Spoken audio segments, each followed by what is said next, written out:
James and Lily, a young couple, had long dreamed of escaping the city. When they stumbled upon a quiet plot of land on the edge of a forgotten rural town, it felt like fate. The price was low, almost suspiciously so, but there were no red flags, no paperwork issues, no visible damage, nothing but tall grass and silence. The locals offered only vague warnings, muttering about unsettled ground. James and Lily brushed it off as superstition and bought the land. Construction started within weeks. The house rose quickly, 2 stories, wood and stone, with wide windows and a spacious porch. The construction crew worked fast but kept to themselves. Some refused to work alone, and none stayed after dusk. One worker quit after claiming he saw someone standing motionless at the edge of the woods. James laughed it off. Lily started to feel uneasy, but told herself it was nerves. By fall, the house was done. It looked perfect. But something about the air around it felt off. Their first night in the new home was still and quiet, until Lily woke to the sound of footsteps upstairs. She froze. James got up to check, but found nothing. The windows were locked, doors untouched. He said it was the house settling. But the sound returned the next night, then the next. Sometimes slow, sometimes running, always overhead. But nothing was ever there. The air felt colder upstairs, no matter how high the thermostat was set. Lily started waking at the same time every night, 3 a.m., to faint whispers. Not loud enough to make out, but close enough to feel breath on her skin. She began sleeping downstairs. James, skeptical, stayed up one night. He heard them too, whispering from beneath the floor, almost like chanting. When he lifted a floorboard in the hallway the next morning, there was nothing beneath but packed earth, and a strange scent like decayed flowers.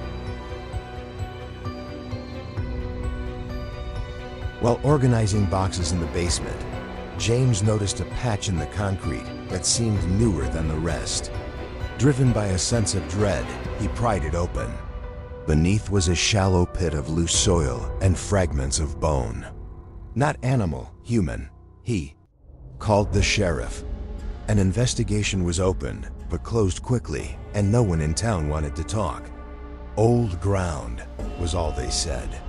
James and Lily were left with more questions than answers, and something angry under their home.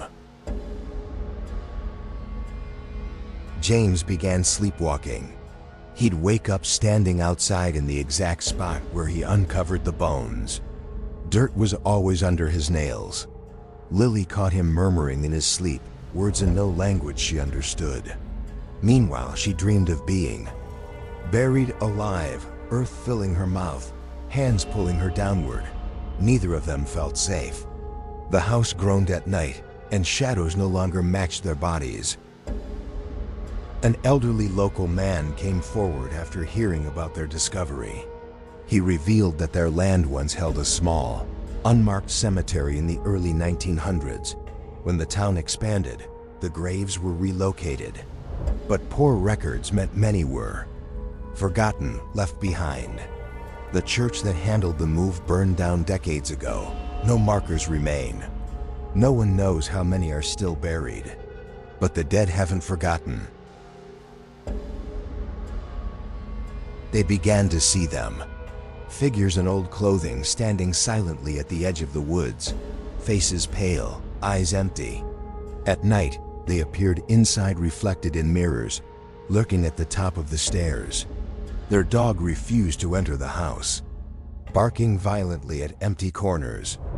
Doors opened by themselves. Cold spots appeared even when the heater was on.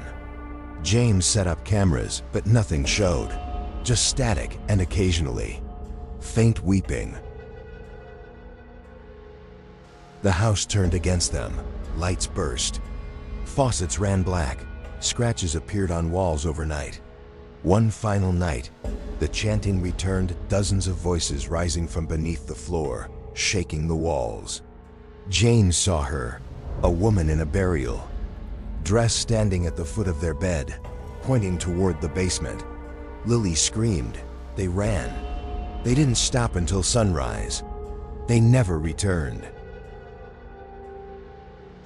James and Lily left everything behind. The house stands empty, curtains drawn, porch overgrown. Neighbors report strange lights flickering at night and distant, disembodied voices. No one dares go near. The land is for sale again, cheap as ever. But it waits. Beneath the soil, beneath the silence, the forgotten dead are still listening, still watching.